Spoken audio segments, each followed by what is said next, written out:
नमस्कार दोस्तों, मुफ्त के उपचार चैनल में आप सभी लोगों का स्वागत है।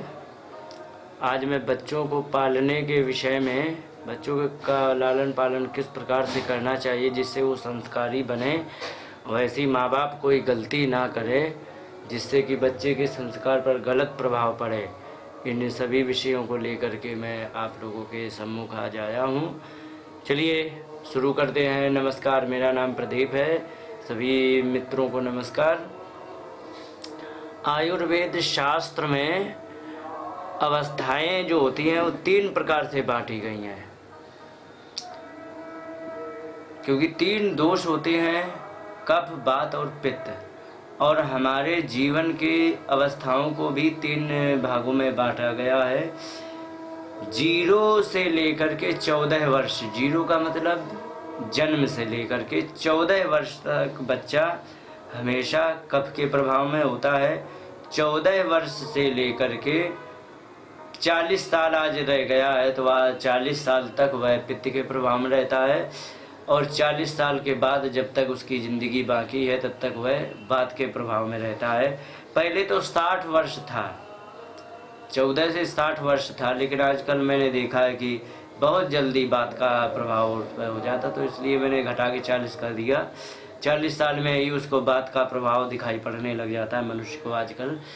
तो अब हमें समझना है कि किस अवस्था में किस प्रकार से हमें व्यवहार करना चाहिए। जैसे बुढ़ापे में हमेशा वातनाशक ही औषधियाँ, वातनाशक भोजन ही इस्तेमाल करना चाहिए जिससे वात नियंत्रित रहे और हमें समस्या ना आए। वात बढ़ेगा तो मौत जल्दी आती है। इसके बाद आता है पित्त का प्रभाव। पित्त में जब जवानी होती है तो उस समय पित्त दोष को नाश करने वाली सारी औषधियाँ ली जाती है पित्त दोष के लिए, जैसे कि अजवाइन है, घी है, आदि आदि ने लेकर के, और त्रिफला चूर्ण है, गौमूत्र है। तो तीनों दोष नाशक है 2 चीज़ें, आंवला है, त्रिफला चूर्ण है और गौमूत्र, ये तो 3 दोष नाश करते हैं। तो इस प्रकार से हम पित्त के प्रभाव में हम पित्तनाशक औषधियाँ लेते हैं। अब आई बच्चे के जन्म की बात, बच्चे के पालन की बात। तो देखिए, जन्म देना बड़ा आसान होता है, ठीक है, माता को कष्ट मिलता है, दूसरा जन्म माना जाता, मैं इस चीज़ से पूर्ण सहमत हूँ। पर जन्म देना सच में आसान है, कष्ट सह करके जन्म दे दिया, ठीक है, लेकिन पालन करना सबसे कठिन कार्य होता है। पालन करना सबसे कठिन कार्य इसलिए होता है क्योंकि बच्चे को पालने में माँ बाप भी बहुत बड़ी बड़ी गलतियाँ कर देते हैं, जिससे कि बच्चे का भविष्य बिगड़ने में काफ़ी आशंकाएं हो जाती हैं। तो हम बताएं, ये बच्चा जो कफ के प्रभाव में होता है तो कफ का क्या असर है, इसकी क्या गुण है, मैं ये बताना चाहूँगा। अगर जो कफ सम रहेगा तो बहुत अच्छा सतोगुणी व्यक्ति होगा, और यदि कफ बिगड़ गया तो सबसे बड़ा क्रिमिनल बन सकता है, क्योंकि जिस समय कफ बिगड़ता है तो सबसे ज़्यादा वह व्यक्ति क्राइम करता है। उदाहरण एक जो छोटा सा ले लें, रात भर आप जगते रहे हो और सुबह सोने के लिए आप जाएं तो जगने से क्या होता है, कफ बिगड़ता है, ये पक्की बात है। सोने से कफ नियंत्रित होता है। रात भर आप जगे हैं और जगने के बाद अगर जो दिन में आप सो रहे हैं उस समय कोई आपको जगा दे तो कितना भयंकर गुस्सा आता है, आप लोगों ने सबने अनुभव किया होगा। और जब कफ बिगड़ा होगा तो उस समय उसको क्रोध, चिड़चिड़ापन और ये ऐसे ही उसके मानसिकताएं बनती हैं। तो कहने का मतलब जिसका कफ बिगड़ेगा तो उसको चिड़चिड़ापन, क्रोध, ये सारी बीमारियां, सारी समस्याएं उसके मन में होगी। तो अब हमें कफ को कंट्रोल करके कैसे रखना है बच्चे का, क्योंकि बच्चे का यदि कफ बिगड़ गया तो बच्चे का चूँकि प्रारंभिक होता है, प्रारंभ में उसको जैसा ढाल दो वैसे ही ढलने वाला है। और अगर जो वह शुरुआत में बिगड़ गया तो बाद में उसको नियंत्रित कर पाना बहुत मुश्किल कार्य हो जाता है। तो अब ये हम किस प्रकार से करें, तो सबसे पहले हमें ध्यान रखना है कि बच्चे का कफ नियंत्रित रहे। कफ नियंत्रित रखने के लिए उसको क्या करना है, ऐसी ऐसी वस्तुएं खिलाएं जो कफ को ना बढ़ाती हूँ।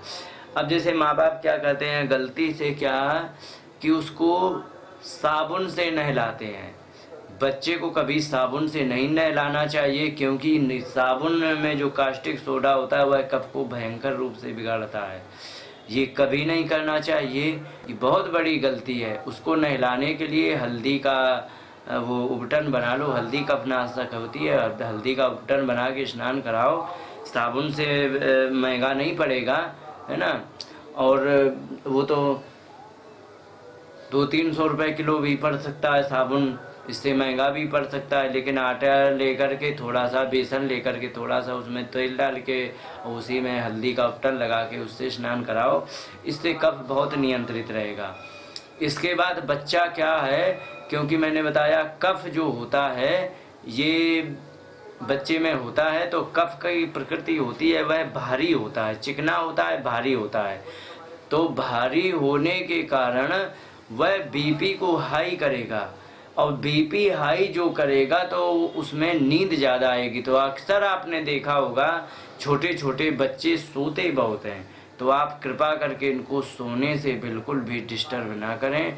क्योंकि बच्चे को मैंने लोगों को देखा है, सवेरे सवेरे उसको ज़बरदस्ती झकझोर के जगाते ही बहुत बड़ा क्राइम है बच्चे के साथ, क्योंकि उसकी कफ की प्रकृति है। कफ इस समय सोना मांग रहा है, क्योंकि सोने से कफ हमेशा नियंत्रित रहता है, और वो कफ सोना मांग रहा है, और तुम उसको झकझोर के जगाओगे, पानी दे से ज़बरदस्ती मुँह धोगे, तो इससे कुछ नहीं होने वाला। इसके साथ, इसके लिए मैं कहना चाहूँगा कि यह बच्चे के साथ बहुत बड़ा अत्याचार है, ये अत्याचार ना करें।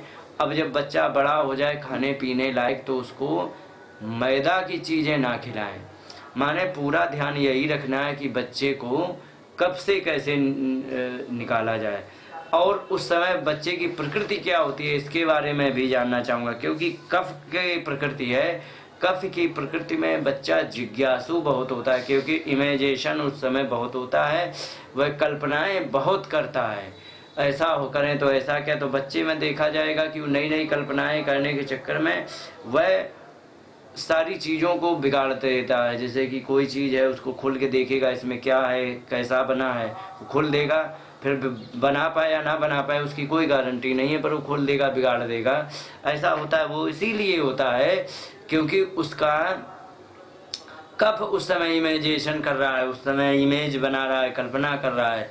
तो उसमें उसकी मदद करें, उसमें ये मदद करें कि उसको यदि ये ऐसा करे तो उसको एक तो उसको करने दें और अपने सामने करने दें, और जैसे ही कुछ बिगाड़ने का ये चांस हो तो उसे बताएं और इससे दूर रखें। और बच्चे को कभी भी डांटना और गुर्राना दपटना नहीं चाहिए, क्योंकि वह कफ की प्रकृति में है। कफ की प्रकृति का ये एक बहुत बड़ी विशेषता होती है कि अगर जो उसके हृदय में कोई अपमान का घाव लग गया, यदि उसके हृदय में कोई चोट लग गई तो वो जीवन भर बैठी रहेगी। ऐसे कई एक बच्चों की मैंने शिकायतें सुनी हैं। बच्चे अक्सर कहते हैं हमारी मम्मी नहीं अच्छी, हमारे पापा नहीं अच्छे। ये इसीलिए नहीं होता क्योंकि वो जानते तो है नहीं बच्चा इस समय किस प्रकृति में, उसको क्या चाहिए और वो करने क्या लगते हैं, ये सब गलत हो जाता है। इसलिए बच्चे को कफ को नियंत्रित रखें, मैदा कभी मत खिलाएं, और उसमें जो है ना सबसे ज़्यादा यदि कफ को नाश करता है तो वह तेल है। उसको तेल लगाएं, और तेल लगाने से उसको मतलब अच्छी तरह तेल लगाएं, और कान में भी डालें, आँख में तेल ना डालें, क्योंकि आँख में तेल डालने से उसे नुकसान करता है, क्योंकि चिल्लाता भी है। और कान में तेल जरूर डालें, क्योंकि इसका नियम होता है कि कफ का स्थान जो होता है हमारा, देखो छाती से लेके यहाँ से लेकर के और ये ऊपर जितना है वो सारा कफ है, और इसके बाद यहाँ से नीचे मतलब पेट तक यहाँ पर पित्त है, और कमर के नीचे से सारा वात है। तो वात का स्थान होता है पैरों के नीचे, कमर के नीचे, पित्त पेट में होता है, और छाती से ऊपर कफ होता है। कफ आप अनुभव करेंगे जिस समय जुकाम होगा तो कान के भी द्वार बंद हो जाएंगे, नाक से भी कफ निकलेगा, ये बहुत बड़ी समस्या है। आँखों में लाल लाल दिखेगा, आँखें लाल लाल हो जाएंगी, आँखों में भी सूजन आ जाती है, कफ का प्रभाव है। क्योंकि कफ ऊपर होता है तो ऊपर का विशेष ध्यान रखना है। तो जितना तेल लगाना है तो उसकी छाती में तेल लगाएं, उसके गर्दन में तेल लगाएं, पीठ में भी तेल लगाएं, तेल तो सभी जगह लगाएं प्राय करके, लेकिन इस जगह विशेष ध्यान रखें। और उसके सिर में तेल लगाएं, क्योंकि सिर में भी वह कफ, ऊपर बताया ना, तो सिर भी आ जाता है, यहाँ भी कफ होता है, तो यहाँ भी पर जो भी कफ है तो वो भी नियंत्रित रहेगा। और नाक में भी एक एक बूंद डाल देंगे और कान में भी एक एक बूंद डाल देंगे। इस प्रकार से तेल से उसकी मालिश अच्छी करें। और कभी भी मैंने बता दिया है, कास्टिक सोडा से उसे कभी ना नहलाएं, साबुन से ना नहलाएं, क्योंकि बच्चा तो वैसे ही साबुन से रोता है, चिल्लाता है।